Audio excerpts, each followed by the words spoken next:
ISKCON সংগঠন সম্পর্কে আপনার কি ধারণা? এটা একটা জঙ্গি সংগঠন, এটা উগ্র।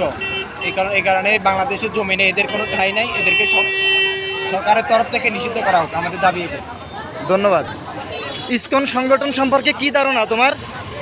ইসকন হচ্ছে একটি হিন্দুদের সন্ত্রাসী সংগঠন, জি। যেটা ভারতের পালিত সংগঠন। হ্যাঁ। এটা বাংলাদেশে জঙ্গি তৎপরতা পরিচালনা করে এবং বাংলাদেশকে একটি অরাজকতার দিকে ঠেলে দিতে চাচ্ছে। এদেরকে নিষিদ্ধ করা দরকার। এদেরকে অতি সত্বর এদেরকে নিষিদ্ধ করা দরকার এবং এদেরকে নিষিদ্ধ করে যেন ওদের কোনো কার্যক্রম বাংলাদেশে পরিচালনা ঠিক আছে। করতে না পারে, সেই জন্য জি ভাই, ইসকনের সন্ত্রাসীদের যাদের গ্রেপ্তার করা হয়েছে এদের কি বিচার হওয়া দরকার? এদের কোনো বিচার নেই, এদের শুধু আমরা খুশি চাই।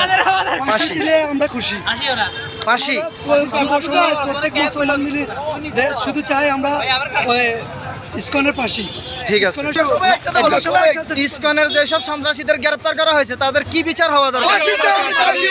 তারা যেহেতু আমাদের মুসলমান এক ভাইকে জবাই করে দিছে, তাদের বিচার